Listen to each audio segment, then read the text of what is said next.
Do you ever feel like you're just in a constant battle with yourself to get things done? Well, today we're going to crack open Peter Hollins' How to Do Things You Hate and explore a totally different way of thinking about self-discipline. Let's dive right in. All right, first up, let's talk about a word we all love to beat ourselves up with: laziness. What if I told you the reason you put things off has almost nothing to do with being lazy? So let's just start with this big question. What if that whole lazy label we slap on ourselves is just wrong? What if it's not some deep character flaw, but something else that's actually running the show? And here it is. According to Holland, this is the real culprit: experiential avoidance. It's basically our built-in instinct to dodge anything that feels uncomfortable. Thoughts, feelings, you name it. You know that little sigh of relief you get when you decide to deal with that tough email tomorrow? That's it right there. It feels great in the moment, but it just creates bigger headaches down the road. And this is that exact cycle in action. Holland has a great name for it: the roundabout. See, we swerve to avoid this small, uncomfortable task, but we don't actually escape. We just end up circling back to face a much bigger, scarier version of it later. It's a loop that makes real progress feel absolutely impossible. So how in the world do we get off this roundabout? Well, it all starts with a huge shift in our mindset. We have to go from running away from discomfort to actually leaning into it. Let's see what that really looks like. The first piece of the puzzle is something Holland calls discomfort orientation.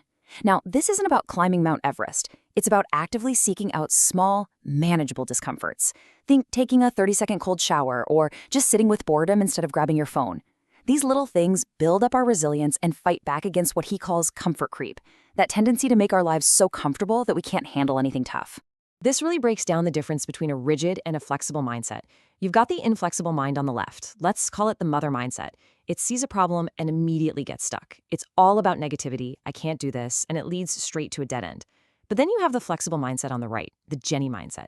It acknowledges, yeah, this is tough, but then it looks for a way forward that actually aligns with its values. It doesn't deny the difficulty, it just acts anyway. And that opens up a world of possibilities.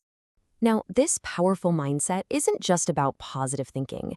It's actually built on a really solid, proven framework.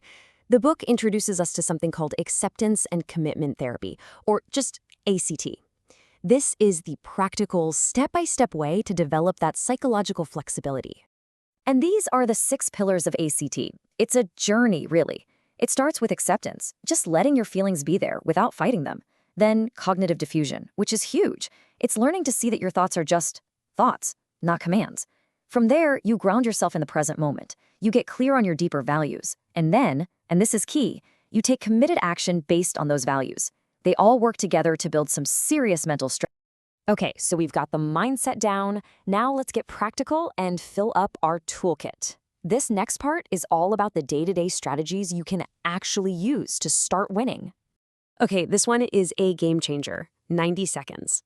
According to neuroscientists, that's how long the chemical reaction of an emotion actually lasts in your body. 90 seconds.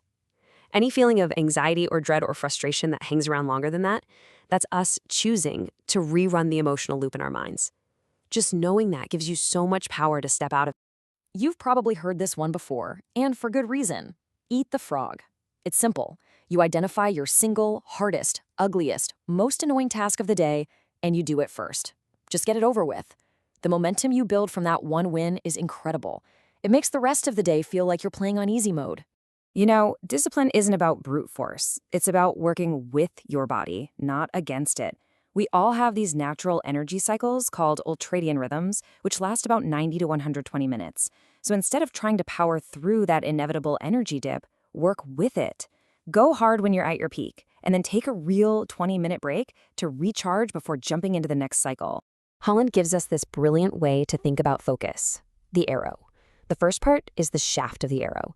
Think of this as your raw energy and alertness, which is driven by a chemical called epinephrine. If you're feeling tired and sluggish, you basically have no arrow shaft. Your focus has nothing to ride on. But you can boost it with something quick, like a little exercise or even a splash of cold water. Okay, so you've got the energy. Next, you need the arrowhead. This is driven by another chemical, acetylcholine. This is what takes all that energy and focuses it on a single point. It's the difference between a floodlight and a laser beam. If your mind feels scattered, simple visualization exercises can literally help sharpen that point and direct your focus where you want it to go. So what keeps the arrow flying toward the target? That's dopamine. Now, we often think of dopamine as the pleasure chemical, but it's really more about motivation, the drive to keep going. It's the I want more of this feeling. And that's why long-term focus isn't about quick fixes. It's about sustainable habits like good sleep that keep your dopamine system healthy and ready to go. Now, even with the best strategies in the world, we all have these internal roadblocks that trip us up. The book borrows from Shaolin philosophy to name 5 common hindrances that sabotage our best efforts. Let's call them out so we know what we're up against. So take a look at these 5 inner enemies. Sound familiar? There's sensual desire, that constant pull to check your phone or grab a snack. Ill will, that active feeling of, ugh, I hate this task. Then there's sloth and torpor, that heavy, foggy, I just can't get off the couch feeling. Restlessness, when your mind is buzzing and you can't sit still. And finally, good old doubt, that little voice in your head telling you that you can't do it anyway. Just being able to name which one is showing up for you is a huge first step in taking away its power. Okay, so after all these powerful concepts and tools, where do we actually start?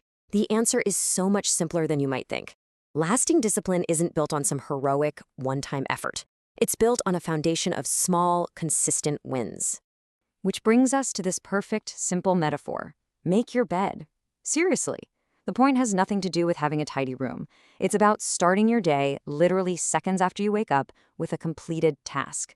You made a small promise to yourself, and you kept it. That one tiny win primes your brain to look for the next win and the next, all day long. And that's really the core of it all. Discipline isn't something you either have or you don't. It's a skill. It's a muscle that you build, one tiny choice at a time.